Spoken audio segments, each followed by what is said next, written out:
Bonjour à tous et bienvenue à ce webinaire du CFO masqué qui s'intitule Migrer d'Excel vers Power BI.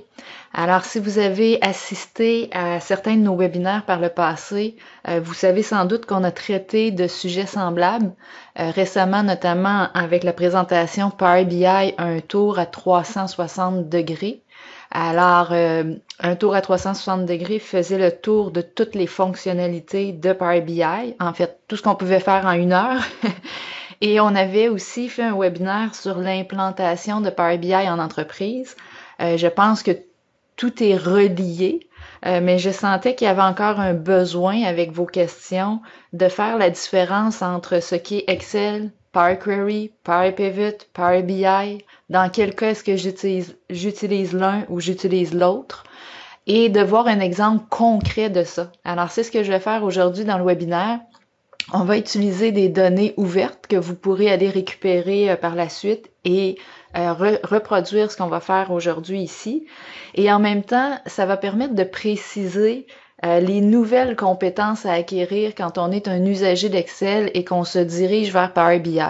Alors, je sens aussi que dans le marché, il y a une minimisation de ce que ça prend comme compétences pour passer de l'un à l'autre et je veux identifier le tout clairement et identifier aussi les rôles associés. Alors, ce ne sera pas tout le monde qui effectueront tous les rôles, donc tout ce qu'il y a finalement à créer avec Power BI et on va essayer de faire un peu de sens avec tout ça, faire un peu de ménage là-dedans pour vous en donner une bonne compréhension. Alors ça, c'est les objectifs que l'on vise aujourd'hui avec le webinaire.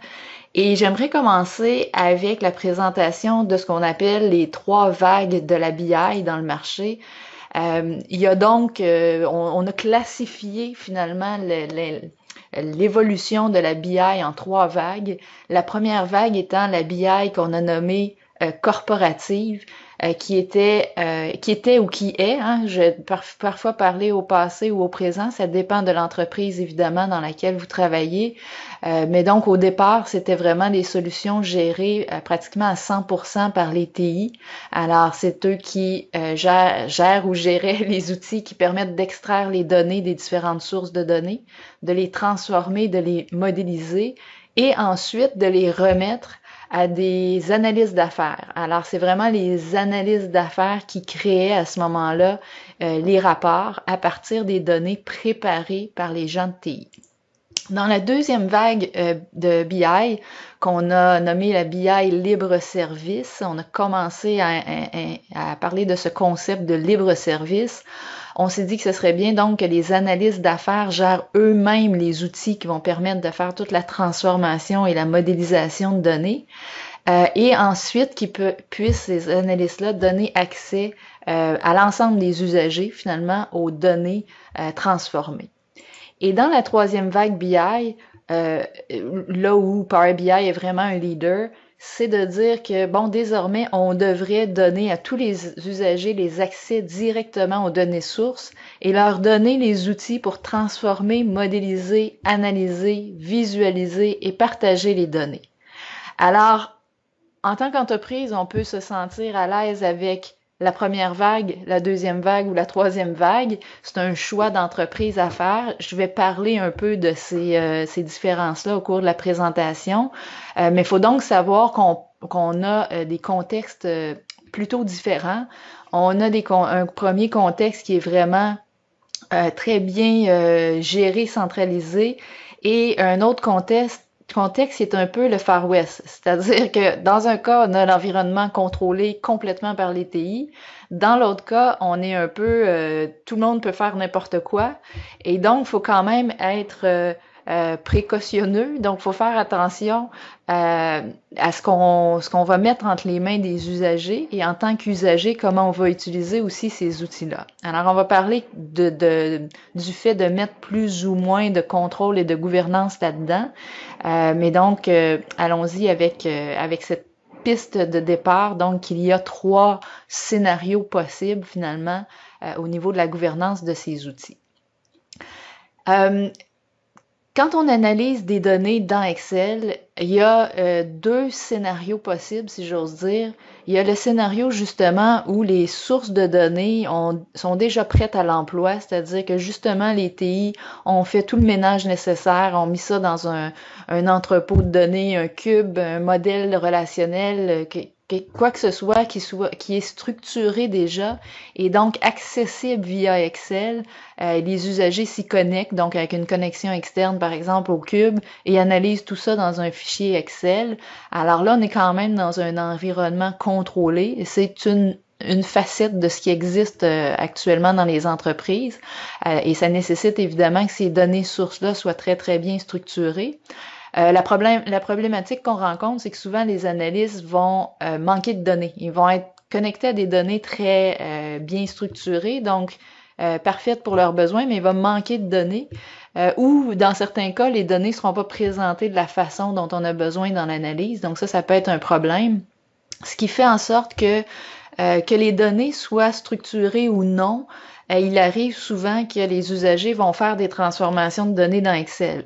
Alors évidemment, si les données sources sont pas du tout structurées, ben les analystes vont copier ça dans Excel puis les manipuler dans Excel le plus possible avant de les analyser. Et même quand ils sont structurés, donc il y aura souvent des transformations qui vont être faites. Ça, c'est souvent manuel. Peu d'usagers utilisent le VBA pour automatiser tout ça. Et quand ils le font, souvent, c'est problématique parce qu'ils sont les seuls à savoir ce qu'ils font. Quand ils sont pas là, tout va mal, et quand ils partent, c'est encore pire. Alors, il y a quand même un risque associé ici aux transformations qui sont faites dans Excel. Donc, ce qu'on a implanté, c'est un outil maintenant qui s'appelle Power Query dans Excel qui permet de faire la transformation de données de façon efficace, structurée et sous forme de requête. Donc, on n'aura pas besoin de répéter à chaque fois, mais ça va être plutôt automatisé. Donc, chaque fois qu'on aura besoin de se connecter à la source, le ménage qui doit être effectué se fera grâce aux requêtes qu'on aura enregistrées dans Power Query. Alors, ça, c'est un des outils qu'on a implanté, qu'on a offert aux usagers récemment.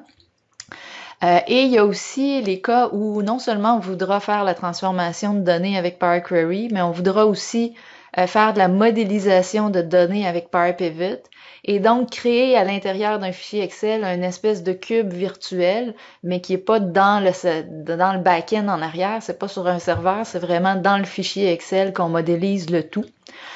Et donc, je vais en reparler, mais vous voyez que l'usager qui partait d'Excel et utilise maintenant Power Query et Power Pivot, il a de nouvelles compétences à aller chercher là, certainement. Et comme je vous disais, on va en reparler dans quelques instants. Et Power BI, c'est un peu la réplique de Power Query et Power Pivot, mais dans une solution externe. Il y a juste la portion analyse des données qui est complètement différente parce que dans un cas, on analyse dans Excel, dans l'autre cas, on analyse dans une nouvelle interface, donc que l'usager n'a jamais utilisé avant. Dans Excel, on est plus dans les tableaux croisés dynamiques, les graphiques. Dans Power BI, on a toutes sortes de fonctionnalités, toutes sortes de visualisations de données, toutes sortes d'options pour forer dans les données, pour explorer les données et ainsi de suite. Et donc, dans tous les cas, ici, on se trouve à être dans Excel et la transformation et la modélisation de données doit être recommencée dans chaque fichier Excel. Donc, c'est propre à un fichier et ça peut être pour certains besoins problématique. Alors que si on fait tout ça dans Power BI, le travail de transformation et de modélisation de données peut être centralisé, partagé et mis à jour. Donc, c'est un peu comme si on revenait à l'étape de la première vague BI que j'ai parlé tantôt, mais que c'est l'usager finalement qui fait les transformations, la modélisation de données et qui met tout ça à la disponibilité de ses collègues par la suite. Alors, on va naviguer à travers tout ça dans quelques instants, mais bien sûr, cela étant dit, selon l'entreprise dans laquelle vous êtes, vous pouvez être dans l'une ou l'autre des situations suivantes. Vous pouvez utiliser Power BI avec une notion de BI corporative, donc une approche top-down où les analyses vont être basées sur des données gérées par les TI. Alors même s'il existe dans l'outil les fonctionnalités pour transformer et modéliser les données, ça se pourrait que vous utilisiez Power BI, mais que les données continuent d'être gérées par les TI. dans lequel cas les TI feraient aussi les rapports et seraient finalement responsables de 100% de ce qui émane de cet outil-là. C'est possible de le faire. C'est possible aussi d'aller dans l'autre extrême, donc de laisser les usagers en libre service. Donc, on va parler d'approche bottom-up. Donc, on laisse finalement les usagers se connecter eux-mêmes aux données sources, les transformer et ainsi de suite. Alors, il y a quelqu'un qui arrête pas de me demander le contrôle. Je vais dire non, Valérie, je peux pas vous donner le contrôle. Euh, donc, dans cette approche-là, BI libre-service dirigé par les usagers, on a vraiment remis tout le pouvoir dans les mains des usagers. Alors, c'était en partie pour régler une problématique qui vient du fait que quand tout est géré en arrière par TI puis qu'on a des besoins, on était un peu limité. Alors, on passe d'une extrême à l'autre. Et ça, c'est un scénario donc qui est possible avec Power BI, mais on va parler tantôt aussi de règles de gouvernance et tout, si on veut aller dans ce modèle-là. Et sinon, il y a un modèle, si j'ose dire, hybride entre les deux, où la BI libre-service va être dirigée par les TI, mais ça va être une approche mixte. Alors, les TI vont structurer des données, vont peut-être les mettre dans un lac de données, peut-être dans quelque chose d'un peu plus structuré encore. Donc, les TI vont gérer les données et les utilisations de rapports, mais les usagers, à partir de ces données-là, vont pouvoir créer leurs propres rapports et tableaux de bord. Alors, pourquoi je vous présente ça ici? Ben, c'est parce que c'est important de comprendre, si vous êtes pour utiliser Power BI, vous êtes un usager, c'est important de comprendre votre entreprise se situe où là-dedans, parce que ce que vous allez à faire avec Power BI va être très différent. Si vous êtes la personne qui devait faire les transformations et la modélisation de données, il y a tout un spectre de compétences que vous devez aller chercher. Si on prépare déjà pour vous les données, que vous avez qu'à faire les rapports, ben là, c'est le step est un peu moins grand entre Excel et Power BI. Alors, la première chose à se demander, c'est comme entreprise, vous vous situez dans lequel de ces scénarios. Rapidement, et on va revenir là-dessus tout au courant de la présentation, quand on est dans Excel, donc si on utilise ou pas Power Query, Power Pivot, il reste qu'il y a un travail manuel et répétitif à faire. Il y a certains risques d'erreur. En fait, si on est carrément dans Excel sans Power Query, sans Power Pivot, vous le savez, vous le vivez au quotidien, là. Beaucoup de transformations qui sont faites manuellement, qui entraînent des erreurs. Beaucoup de temps investi. Beaucoup de personnes qui font la même chose dans des fichiers différents, puis des fois qui n'arrivent pas au même résultat en plus. Mettre à jour les données, c'est souvent en partie manuel. Et donc, ce sont des efforts, du temps, de l'argent qui sont dupliqués inutilement. Alors qu'en utilisant Power BI, on va optimiser le tout parce que nos requêtes de transformation vont être programmées, nos modèles de données vont être centralisés, la sécurité va être intégrée, les mises à jour automatisées et en plus, on va pouvoir consommer tout ça via le web, via application mobile. Donc, on tombe vraiment dans une autre gamme d'outils à ce moment-là. Alors, l'exemple que je vais vous présenter aujourd'hui, je l'ai construit à partir de données sources sur le site des données ouvertes de la Ville de Montréal. Alors, vous avez ici le premier lien pour la première source de données que je vais utiliser. Il s'agit du nombre de remorquages par adresse, en fait, qui se sont faits dans les années 2015 à ce jour, 2018. Il y avait un autre fichier aussi avant 2015. Pour les besoins de la présentation, j'ai seulement utilisé celui qui démarre au 15 novembre 2015. Et donc, vous pouvez aller sur ce lien-là si vous voulez, après le webinaire, télécharger le fameux fichier. Et on va regarder donc, comme usager, si j'ai analysé ces données-là avec Excel et Power Query, avec Excel, Power Query et Power Pivot, ou avec Power BI, c'est quoi les différences? Qu'est-ce que ça m'apporte de plus ou de moins avec ces solutions-là? Alors, si j'apportais les données en question du site, qui sont des données CSV, si je voulais les analyser dans Excel, comme usager moyen, la chose la plus probable que je vais faire, c'est copier-coller les données dans la feuille Excel avant de les analyser. Et dans le cas qui nous préoccupe, il y aura différentes problématiques. Évidemment, les problématiques dont je vais parler ici sont celles du fichier que j'utilise pour illustrer le tout, mais les problématiques seront différentes selon la source de données. Mais je vous illustre donc quelles pourraient être ces difficultés-là. D'une part, en copiant les données dans le fichier Excel, on a une fonctionnalité qui est apparue éventuellement, qui était la mise sous forme de tableau des données. Alors, beaucoup de gens ne connaissent pas cette option-là, alors qu'elle est absolument essentielle si on veut faire des fichiers dans Excel qui sont le moindrement automatisés. Ça permet donc de coller les données dans une espèce de base de données, et quand on va mettre des nouvelles données en ligne ou en colonne vers la droite, tout ce qui va être rattaché à la base de données va être mis à jour. Alors, si j'avais attaché à ma base de données des tableaux croisés dynamiques, des graphiques et ainsi de suite, ça va se mettre à jour. Alors, j'ai les usagers qui ne feront pas ça parce qu'ils ne connaissent pas la fonctionnalité. Ceux qui le connaissent, ben, ils pourront profiter de l'aspect mise à jour. Par contre, dans ce fichier-là, je vais vous le montrer dans quelques instants, il y a du codage qui a été fait. Là. Vous voyez que les accents sortent pas correctement. Alors, l'usager dans Excel, ça dépend des usagers. Il y a certains usagers qui vont y aller d'une série de rechercher remplacer, ce qui sera pas très efficace et surtout à refaire à chaque fois. À chaque fois qu'on va se reconnecter et qu'il va y avoir de nouvelles données, il va falloir refaire l'exercice. D'autres usagers vont y aller, s'ils ont utilisé donc les données mises sous forme de tableau comme ça ici, ils vont y aller d'une série de fonctions, par exemple substitut ici imbriqué, est-ce que tout le monde n'a plus d'image? Je suis en train de parler. Est-ce que quelqu'un voit mes images changer par hasard ou c'est tout le monde? Bon, je vais... certains, c'est bon.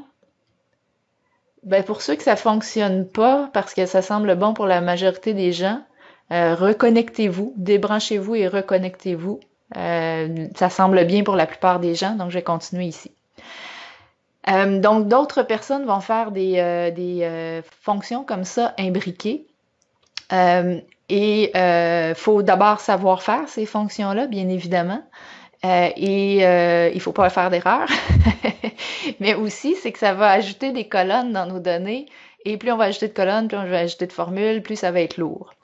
Une autre problématique du fichier, si vous regardez ici les dates et heures, ben il y en a qui sortaient en chiffres comme ça, il y en a qui sortaient dates et heures comme ça ici. Encore une fois, l'usager moyen qui sait pas traiter ça sera vraiment embêté.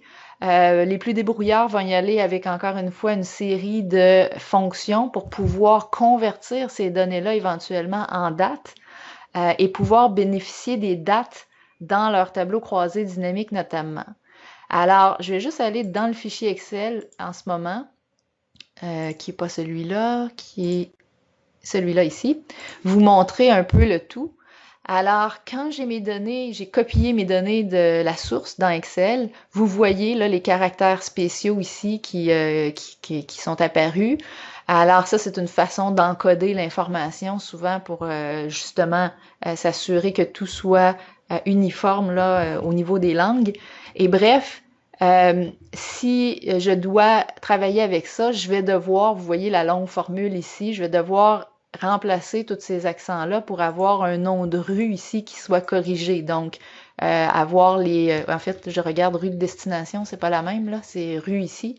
Donc, si vous regardez avenue de Gaspé, et je m'en vais ici, avenue de Gaspé, ben ici, il est corrigé. Alors, ça demande quand même pas mal de travail. Au niveau des dates aussi, ça demande pas mal de travailler avec des colonnes supplémentaires. Donc, vous voyez que j'ai beaucoup de colonnes supplémentaires pour pouvoir nettoyer mes données.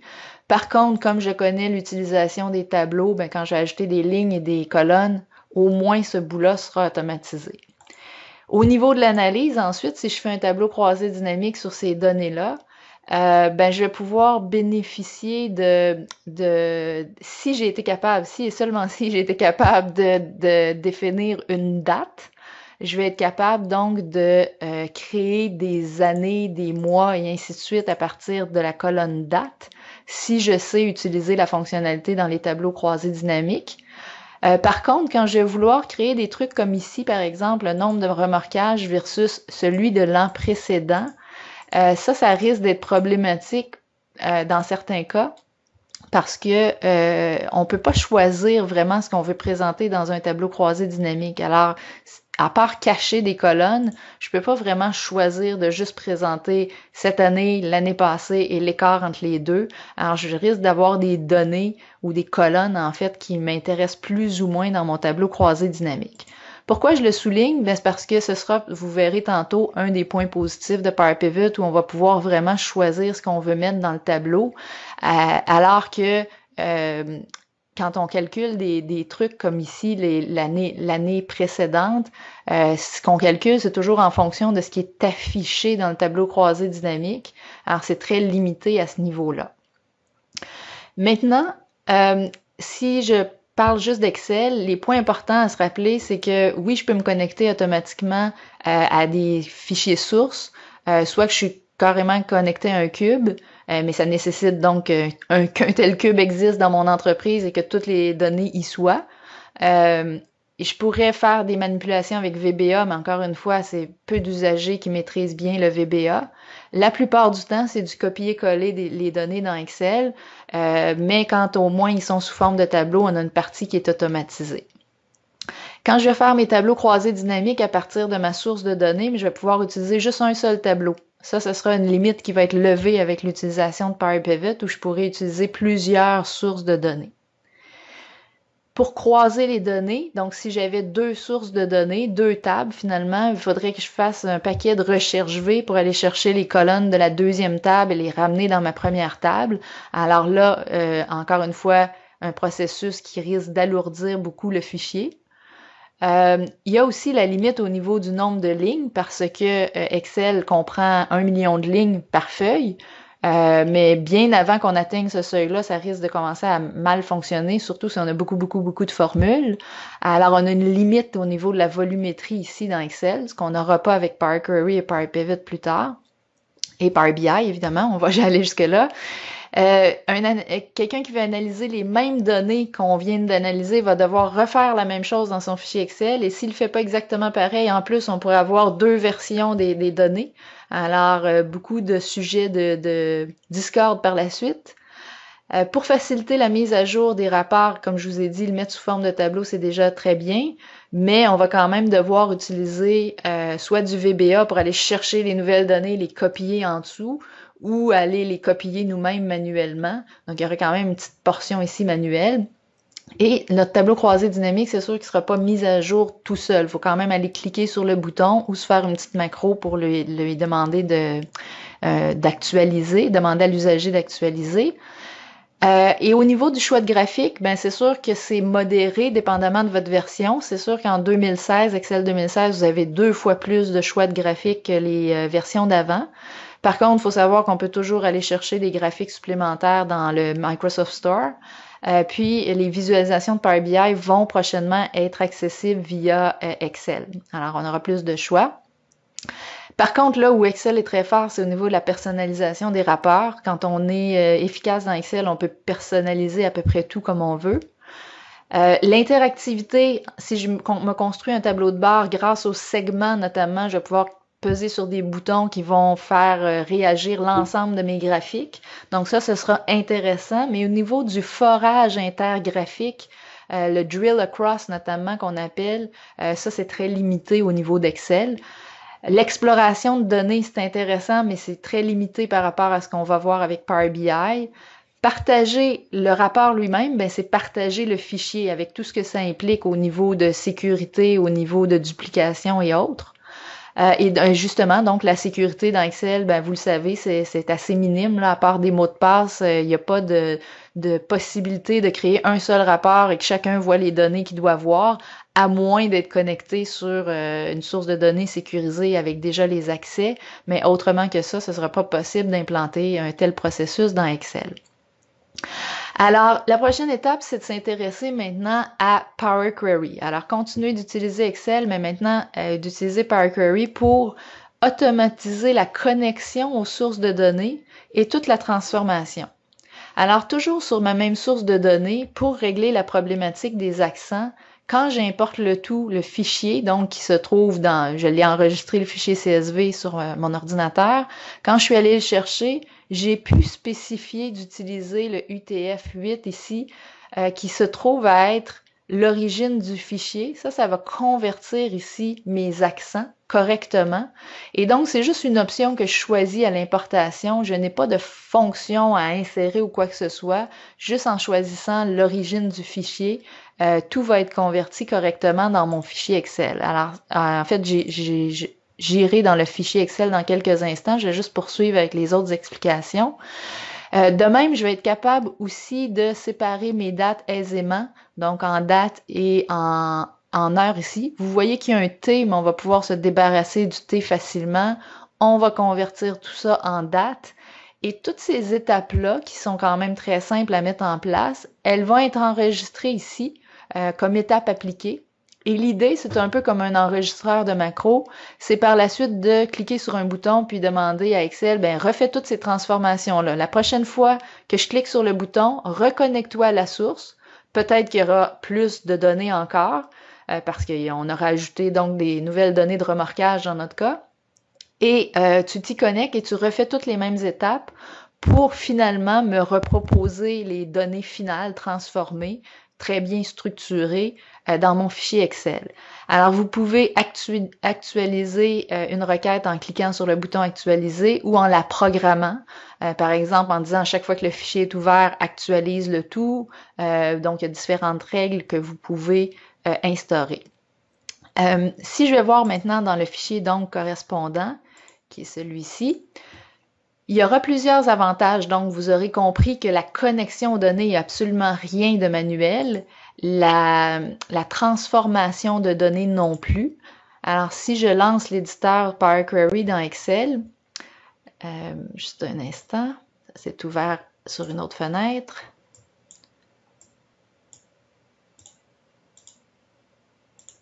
Alors, je suis désolée, je ne sais pas pourquoi l'affichage est comme ça, c'est assez gros. Attendez, je vais essayer quelque chose d'autre.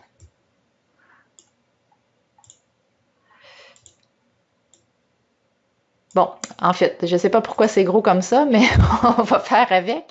Vous voyez que, en fait, ici même, je suis allée chercher les sources avant 2005-2015 pour montrer que c'était facile de me connecter finalement à plus de sources de données.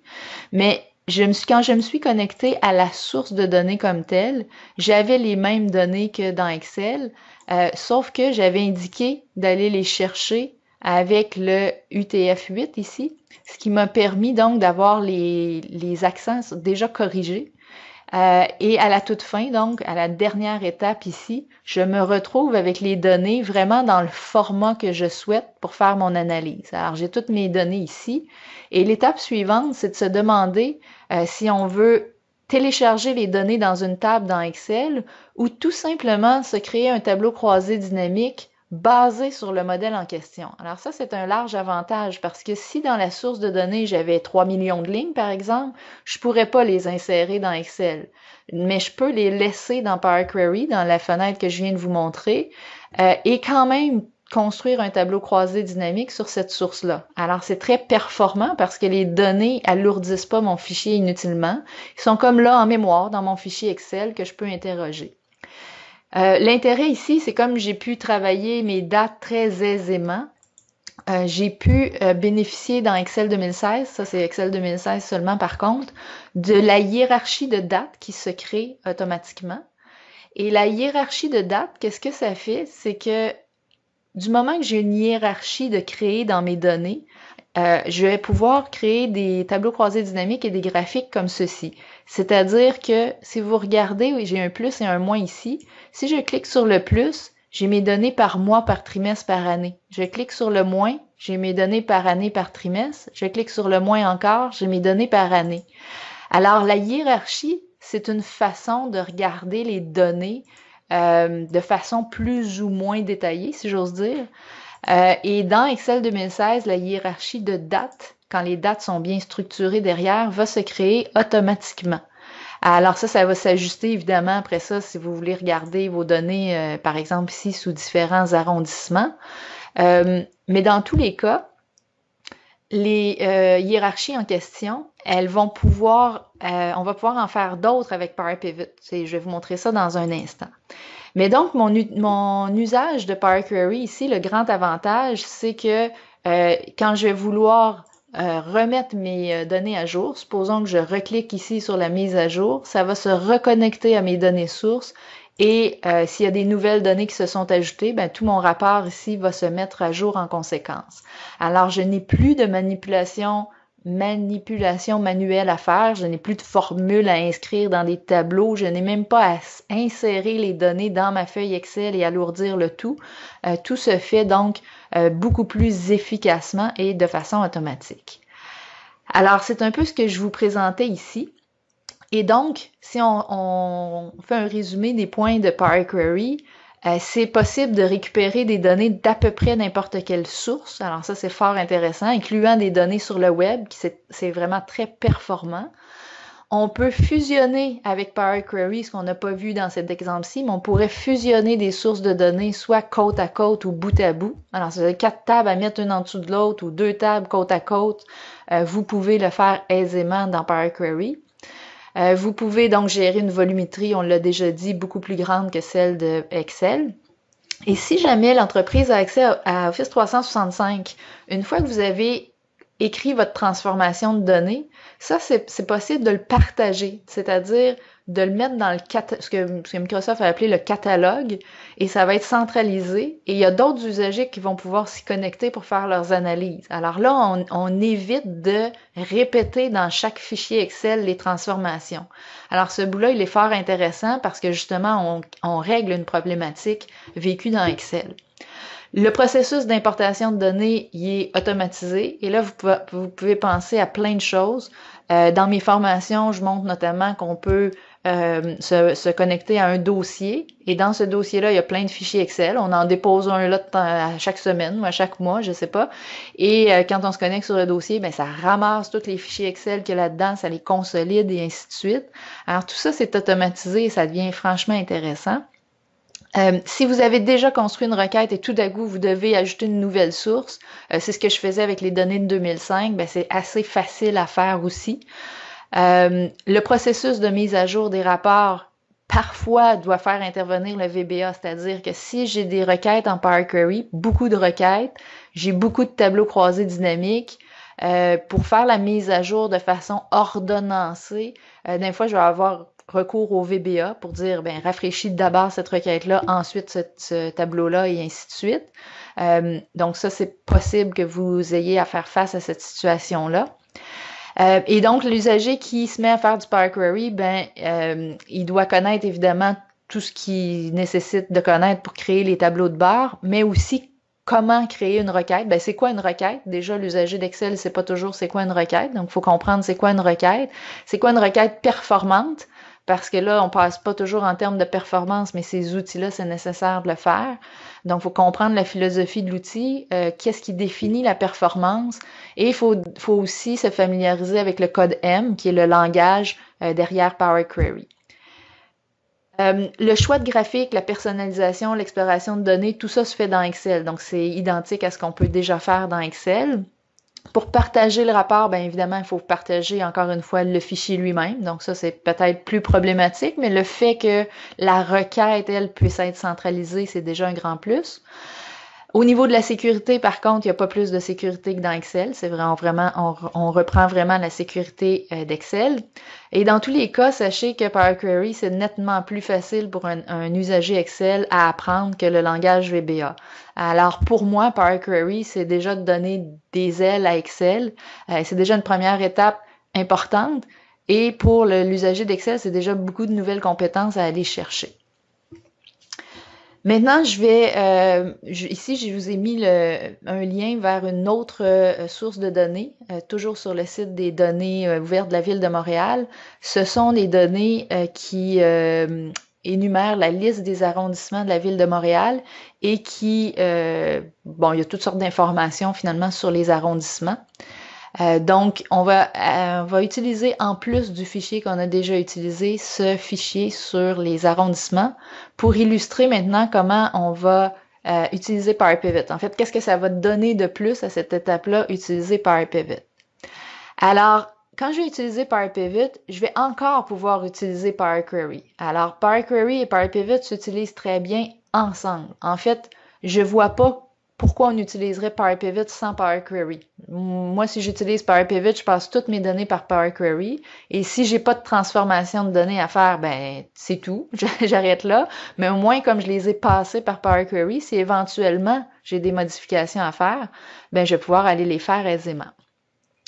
Alors, si je passe mes données par Power Query, j'ai une option de dire envoie le résultat dans Power Pivot. Et donc, vous voyez ma table remorquage ici, c'est la table qui provient de mon Power Query.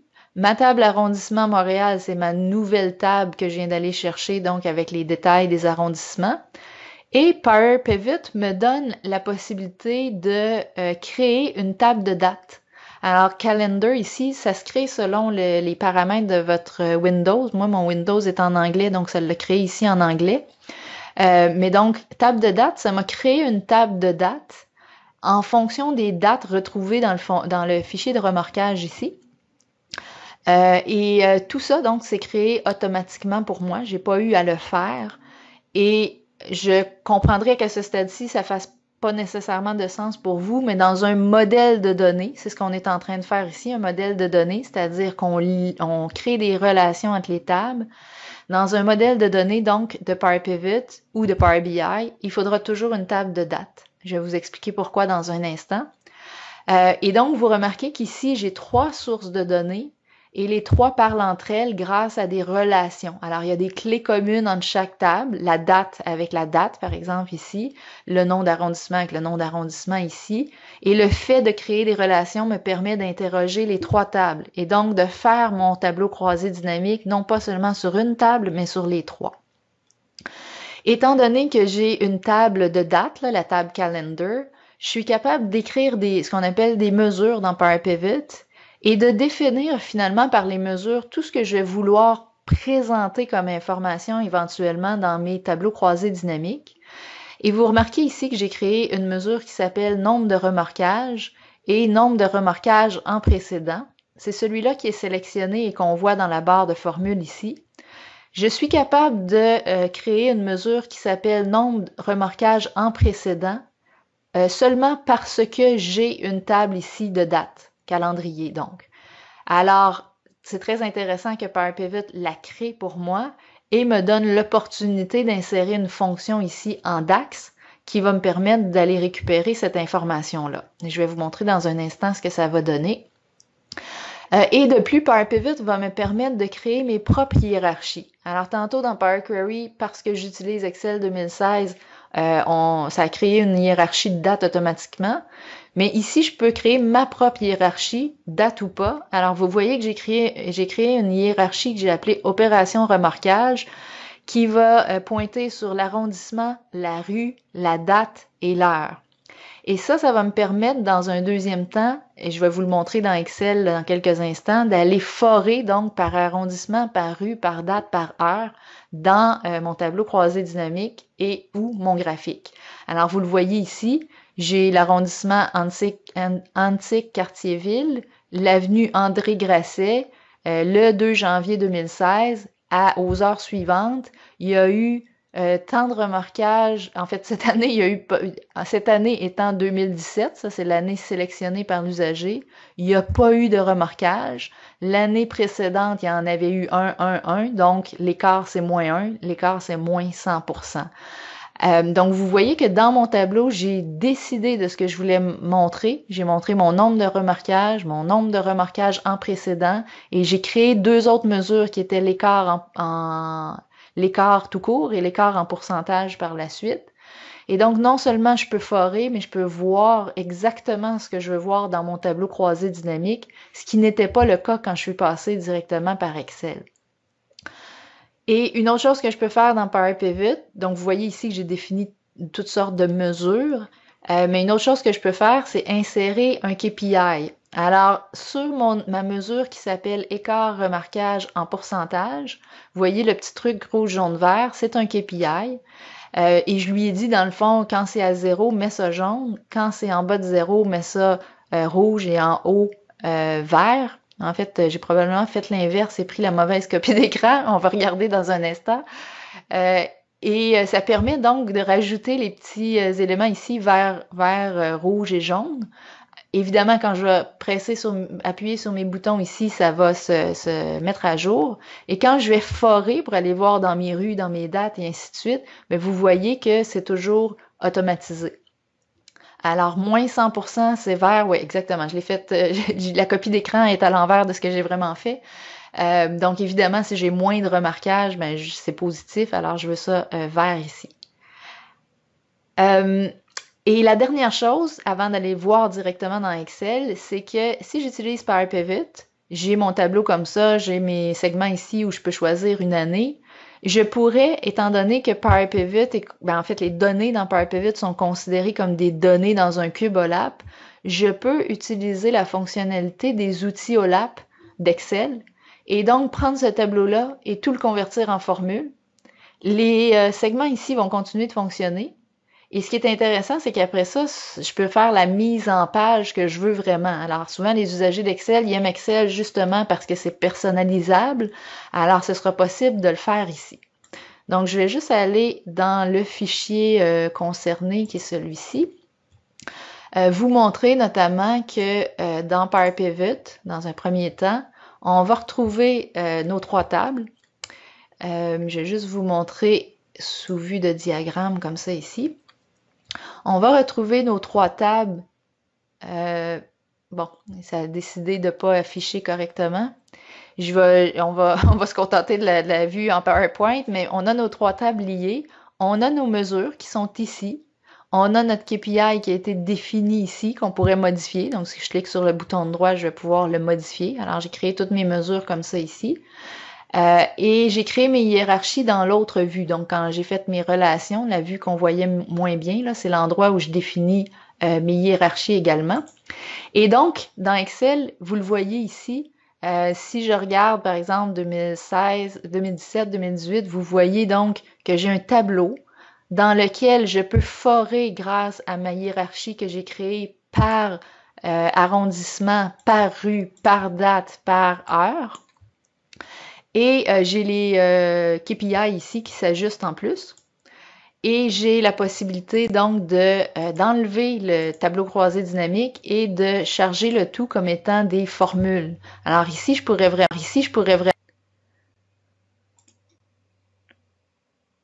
Bon, je suis désolée. Alors, effectivement, ça arrive, des problèmes techniques. Alors, c'est pour ça que je vous dis que c'est toujours préférable d'être live que d'être sur l'enregistrement parce que là, l'enregistrement va être un peu massacré.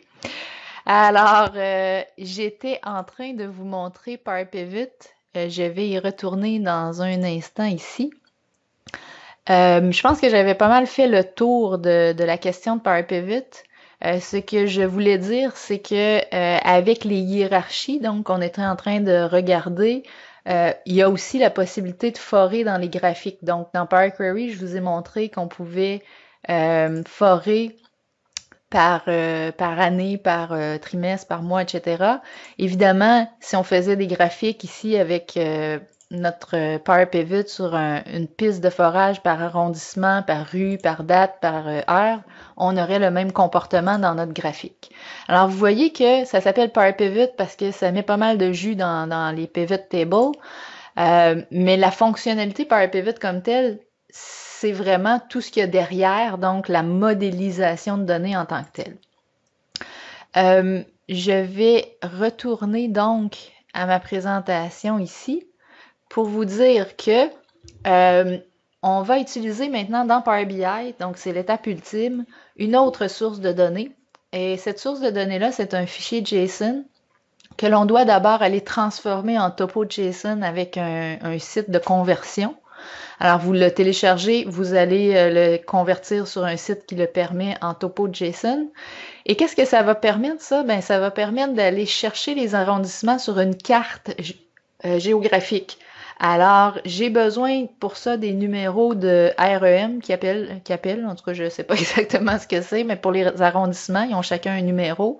C'est les mêmes qu'on retrouve dans le fichier et on les retrouve dans notre table d'arrondissement aussi. Alors, dans Power Pivot, je vais pouvoir utiliser l'éditeur de requête Power Query aussi. Alors, c'est le même éditeur de requête que celui dans Excel. Il s'appelle aussi Power Query, si vous regardez le nom en haut. Il y a aussi un engin de modélisation de données qui est pratiquement identique à celui de Power Pivot, à quelques différences près. Et là, je suis en train d'ouvrir mon rapport Power BI de l'autre côté sur mon autre écran. Alors, c'est en train de s'ouvrir. Alors, il faut prendre pour acquis que tout ce qu'on a fait avec Power Query jusqu'à maintenant, c'est possible. Tout ce qu'on a fait avec Power Pivot, c'est possible également.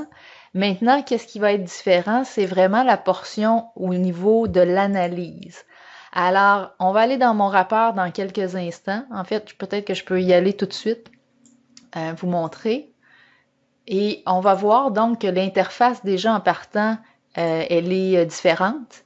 Et vous voyez donc, j'ai pu notamment utiliser ma carte géographique ici avec les arrondissements. Alors, les arrondissements qui ont le plus grand nombre de remorquages, on voit qu'ils sont plus rouges. Et ça s'est fait en quelques clics de souris parce que j'ai eu la possibilité d'utiliser une carte et la carte, j'ai pu utiliser ma propre carte personnalisée. Alors, il y a toutes sortes de fonctionnalités dans Power BI, comme par exemple ici, je passe ma souris et j'ai programmé ça d'avance, évidemment. Je vois pour cet arrondissement-là tous les écarts mensuels cette année versus, cette année étant celle sélectionnée par l'usager, 2018 donc, versus l'année d'avant, mois par mois, comment il y a eu plus ou comment il y a eu moins de remorquage. Je vois l'évolution ici, année en cours, année précédente. Donc, il y a toutes sortes de fonctionnalités comme ça.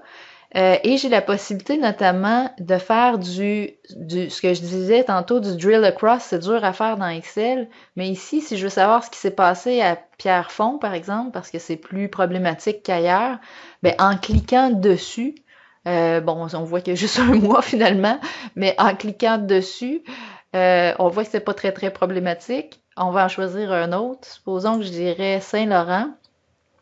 Lui, il y en a un peu plus. Et j'ai une possibilité ici, bouton droit, extraction, m'en aller faire une analyse par rue.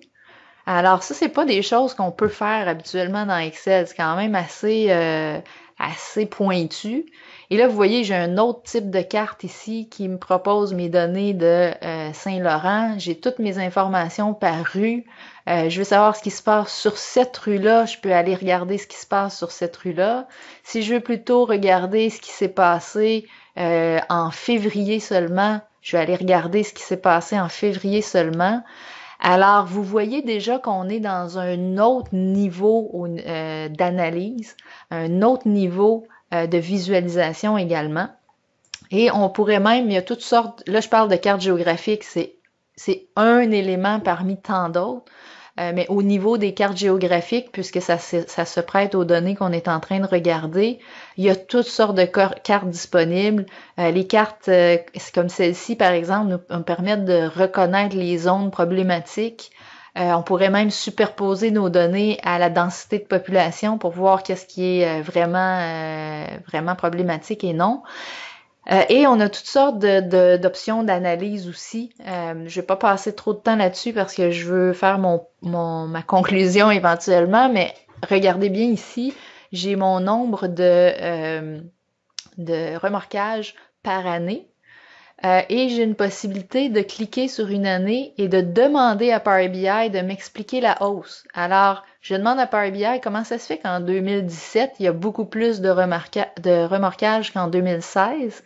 Et il va performer l'analyse. Donc, c'est ce qu'il est en train de regarder. Il y a eu une hausse de 38%.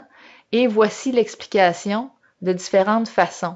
Alors, si par exemple, je trouve que, je sais pas, bon, les jours de semaine, peut-être pas un bon, les types d'infractions, je trouve que c'est une bonne visualisation, je peux l'insérer dans mon rapport.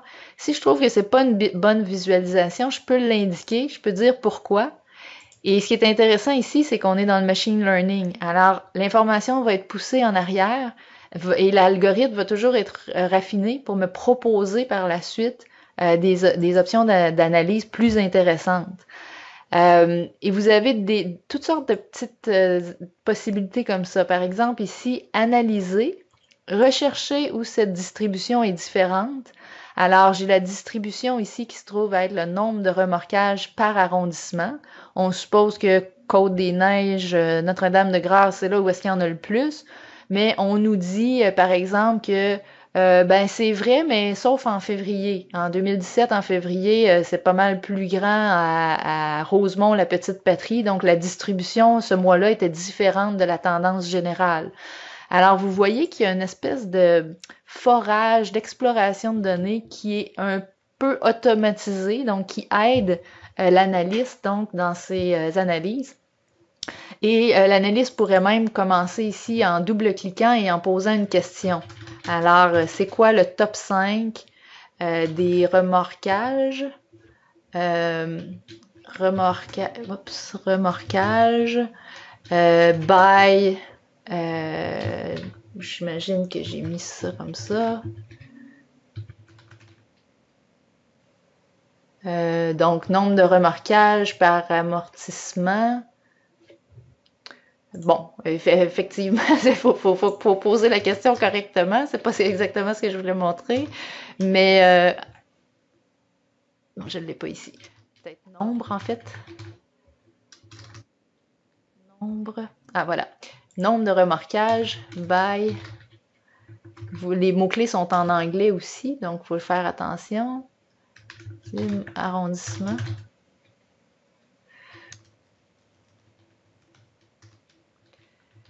Alors, je suis en train de vous montrer que ça marche pas toujours bien, mais quand ça marche, c'est intéressant. Alors voilà, on a le top 5 ici de nombre de remorquages par arrondissement. Alors, en posant des questions, on a des réponses et à partir de là, on peut faire évoluer notre rapport. Évidemment, il y a toutes sortes de fonctionnalités pour faire en sorte, et c'est ce que je n'ai pas fait ici, pour faire en sorte que poser vos questions, ce soit plus facile. Par exemple, aller donner toutes sortes de synonymes à vos champs et ainsi de suite, ça va faciliter vraiment le tout. Alors, c'est un peu tout ce que je vous présentais ici. Le fait que Power BI, maintenant, c'est beaucoup plus interactif. Vous voyez que les visualisations de données, c'est beaucoup plus avancé. La possibilité de forer dans les données aussi, elle est beaucoup plus grande. Et vous avez aussi la possibilité de créer des rôles de sécurité. Alors, j'en ai créé un qui se trouve à être, on va aller le chercher ici, afficher les rôles. En fait, j'ai créé des rôles selon les types de contraventions, si j'ose dire, constat d'infraction, déplacement non autorisé, événements policiers. Alors, regardez, c'est le rapport complet ici, 42 409 remorquages. Et si je regarde pour les événements policiers seulement, ben, il y en avait seulement 52. Alors, c'est exactement le même rapport, mais selon le rôle de l'usager, il va voir juste les données qui le concernent. Alors ça, c'est programmable dans mon fichier de Power BI. Donc ça, je vous ai montré déjà. Et ce qui fait en sorte que Power BI, ça s'arrête pas là aussi. Alors, vous voyez, je suis partie d'Excel, on a rajouté Power Query, on a rajouté Power Pivot. Je vous ai dit Power BI Desktop, c'est comme Excel, Power Query et Power Pivot, plus l'engin que je viens de vous montrer, mais séparé d'Excel. Et ça, c'est Power BI Desktop, ce qu'on a vu jusqu'à maintenant. Et ça s'utilise pas tout seul. Ça, c'est l'outil où on crée tout notre rapport, mais par la suite, on veut le partager. Et ça, on va le faire soit via le service ou via le Power BI Server. Alors, Desktop, c'est pour créer notre rapport. Soit on publie ensuite le tout sur le service qui est un portail web ou sur un report server qui est un serveur local. Donc, c'est là qu'on publie, on partage avec certaines personnes le rapport, on donne justement, cet usager-là a tel rôle et il doit avoir telle donnée et ainsi de suite. On va programmer les rafraîchissements de données et ces usagers-là vont donc pouvoir consommer les données et si jamais on leur a donné le droit de créer leur propre rapport sur ces données-là, ben ils pourront le faire aussi. Et il y aura aussi l'application mobile où on peut consommer finalement éventuellement nos rapports via téléphone, tablette et ainsi de suite. Donc, les points concernant Power BI, au niveau des sources de données, j'en ai pas parlé, mais il y a toutes sortes de façons de se connecter. Donc, on peut importer les données puis les garder en mémoire. On peut se connecter directement en temps réel à nos données sources. On peut maintenant, avec les nouveaux modèles composites, créer des modèles mixtes. On peut se connecter à des pages web, puis c'est assez hallucinant ce qu'on peut faire avec ça, l'information qu'on peut facilement aller retirer des sites web. On peut se connecter en streaming, donc vraiment se connecter à un senseur en temps réel, par exemple. Et il y a toutes sortes de solutions qui sont déjà pré-packagées, donc des software as a service qui existent et qui nous permettent de simplement rentrer notre nom d'usager et ça va nous donner accès à un rapport Power BI déjà formaté pour nous. Le croisement de données, c'est encore plus poussé que celui de Power Pivot parce qu'on a d'autres types de relations qu'on peut faire entre les tables, notamment les relations bidirectionnelles. Avec les nouveaux modèles composites, on a l'option Many-to-Many qui est apparue aussi. La volumétrie est encore plus intéressante. On a l'option, si l'entreprise a vraiment des données très importantes, d'aller vers des besoins en fonction, d'une capacité en fonction des besoins. La plus grande différence, ça vient du fait qu'une fois que le modèle de données est créé, contrairement à Power Pivot, tout va être publié sur le service ou sur le serveur, donc centralisé. Tout le monde va pouvoir s'y reconnecter pour faire d'autres rapports. Donc, il y aura une seule version des données transformées pour ce type de données-là. Alors, évidemment, pour faire plusieurs rapports dans votre entreprise, il peut en avoir plusieurs modèles, mais un même modèle n'existera qu'une seule fois et sera centralisé. On a la possibilité d'introduire la sécurité par ligne, comme on l'a vu. On va aussi pouvoir créer une application qu'on va partager avec les gens qu'on aura choisis. On va pouvoir programmer les mises à jour, donc il n'y a plus rien qui va se faire manuellement. On va avoir un plus grand choix de visualisation, toutes les options d'exploration de données, toutes les fonctions analytiques aussi. Ce faisant, j'ai deux derniers points à vous dire. J'essaie d'aller rapidement pour terminer. Par où est-ce que je commence, moi, dans mon entreprise pour utiliser Power BI? Ben, c'est sûr que si l'entreprise n'a pas décidé encore d'aller de l'avant avec Power BI, que vous êtes un peu un testeur de la solution, ce que je recommande, c'est de regarder, puis pour commencer par reproduire un de vos rapports Excel existants. Et là, vous pouvez utiliser Power Query pour vous connecter à vos données et faire toutes les transformations au lieu de les faire dans le fichier. Alors, vous maintenez votre rapport Excel en parallèle, vous faites tranquillement pas vite la portion Power Query vous téléchargez les données dans un onglet. Donc, à partir de là, vous allez être pas mal dans du comparable. Un va être à mettre à jour manuellement, l'autre, il va être automatisé. Alors, vous verrez déjà le gain à ce niveau-là. Par la suite, vous pourrez insérer le Power Pivot pour déposer les données de Power Query et refaire à partir de là tous vos graphiques, tout votre rapport finalement en question. L'améliorer avec le DAX, les hiérarchies, les KPI et ainsi de suite. Et donc, partir de votre premier rapport et d'en faire une version bonifiée et automatisée grâce à Power Query, Power Pivot.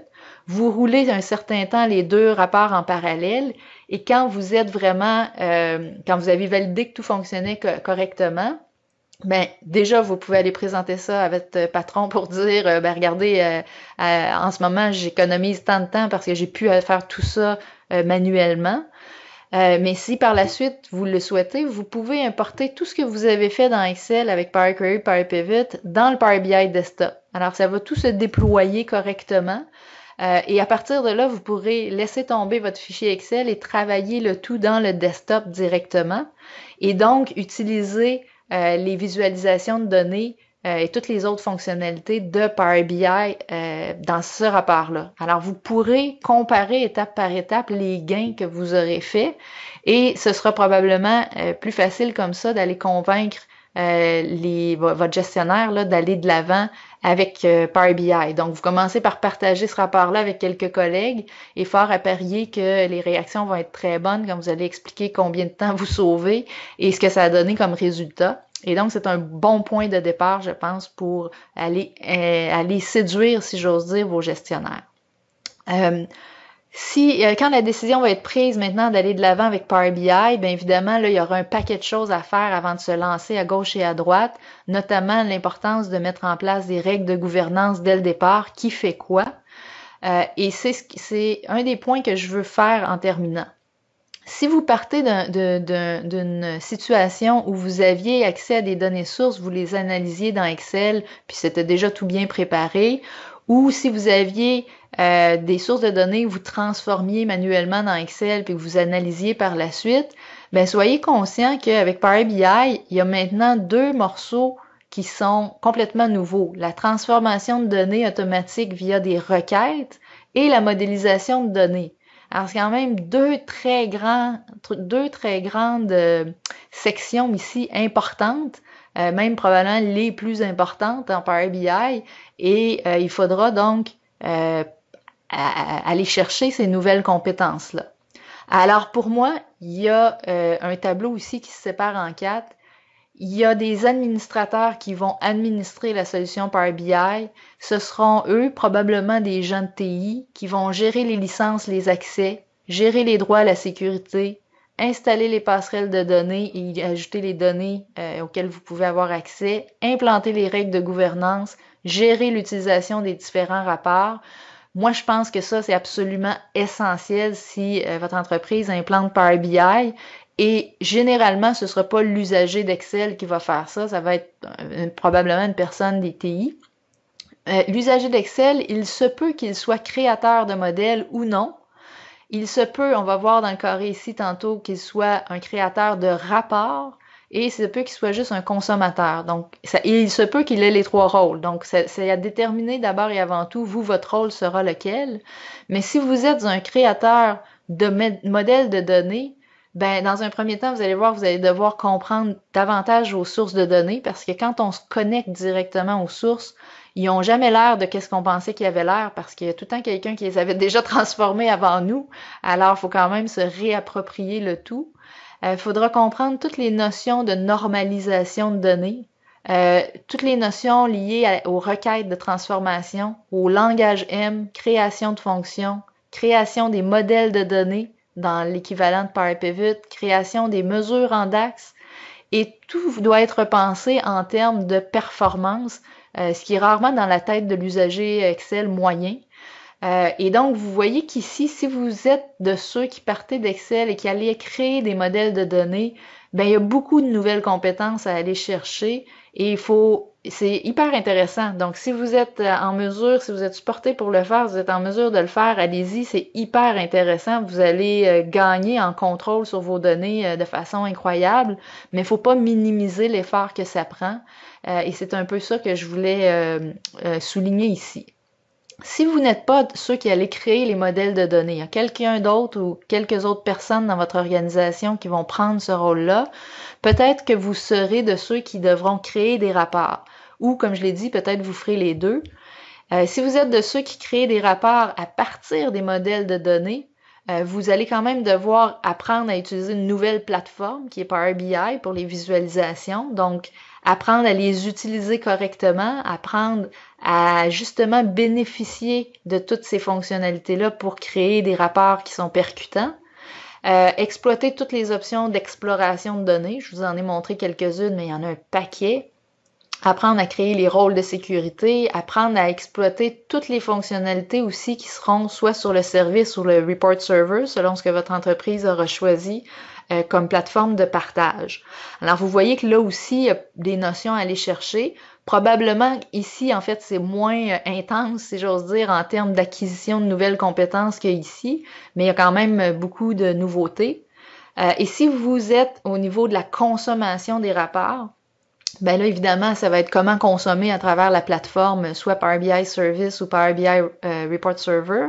Alors, comment filtrer, comment explorer les données qui sont partagées avec vous. Si on vous a donné le droit de créer des rapports sur les données, comment créer vos rapports, comment vous créez des alertes par rapport à des données. Envoyez-moi un courriel quand cette valeur-là passe au-delà de tel seuil, par exemple. Apprendre à poser des questions en langage naturel, comme je l'ai fait difficilement plus tôt. Alors, avec un bon modèle, si on a des gens qui ont créé un bon modèle ici, ce sera plus facile pour les consommateurs ici. Et donc, mon point, c'est ça ici. C'est d'en arriver ici à se dire, ben nous, comme entreprise, est-ce que ça va être plus ou moins géré par les TI ou non? Donc, je vous ai parlé en début de présentation des trois vagues de la BI. C'est une question d'abord à se poser, comment ça va être utilisé, Moi, comme usager qui vient d'Excel, quel rôle est-ce que je vais jouer là-dedans? Est-ce que je vais en jouer plusieurs? Et c'est sûr et certain que si vous êtes dans ce secteur-là ici, il y a beaucoup de nouveautés, beaucoup de choses que vous n'avez pas appris avec Excel, qui sont des nouvelles compétences à aller chercher. Et il faut quand même y mettre le temps nécessaire. Alors, c'est là-dessus que je veux mettre l'accent parce que j'ai souvent des clients qui m'appellent, qui me disent je veux une formation en entreprise Power BI la semaine prochaine. On a un CA dans 2 semaines. On veut présenter un premier rapport. Ben, c'est un peu irréaliste. Vous me suivez bien, là. L'usager, il faut lui donner le temps, là, de commencer à apprendre chacune de ces notions-là pour bien le faire. Et la problématique, c'est qu'avec Power BI, souvent, vous allez être très rapidement capable de faire quelque chose. Et les gens pensent donc que, ah, ben, comme j'ai été capable de créer un premier graphique et que ça a été très facile, ben, utiliser Power BI, c'est facile en soi. Mais vous voyez, je pense, par la présentation que je viens de faire, que c'est plus complexe que ce qu'il le semble a priori. Alors, faut pas minimiser ça. De notre côté, nous, on a vraiment divisé, si vous regardez ici, formation Power BI, il y a 3 niveaux. On y va vraiment étape par étape. La première, c'est on s'initie avec la plateforme, les fonctionnalités principales. La deuxième, on commence à découvrir la modélisation de données et les requêtes de transformation plus avancées. Et le niveau 3, on va pousser dans le DAX, on va aller pas mal plus loin. S'il y a lieu après ça, pour vraiment avoir une idée approfondie de l'usage du DAX, on a une formation là-dessus et on a une formation ensuite pour créer des rapports qui sont percutants. Moi, je juge que si on passe pas à travers un processus semblable à celui-là, on va en faire un usage moindre de Power BI. Alors, c'est certain que si votre entreprise va de l'avant avec ça, il faut une espèce de processus d'acquisition de compétences qui font du sens. Mais si vous le faites, les retombées risquent d'être vraiment intéressantes. Alors, j'ai couru dans les dernières minutes à cause de mon pépin technique, j'en suis désolée. Vous aurez accès à la présentation PowerPoint. Je vais vous faire parvenir un lien donc après le webinaire. Dans cette présentation-là, vous voyez qu'il y a différents liens, notamment vers des articles et d'anciens webinaires qui pourraient peut-être compléter les informations que vous avez eues aujourd'hui. Dans tous les cas, moi, je vais prendre le temps de lire les questions que vous avez mis dans le chat et je vais aussi y répondre donc dans mon courriel de suivi qui vous permettra donc on va voir si l'enregistrement est de qualité ou non, si on peut faire quelque chose avec. Si oui, donc je mettrai à votre disposition et l'enregistrement et la présentation et je répondrai par la même occasion aux questions qui m'auront été posées dans le chat.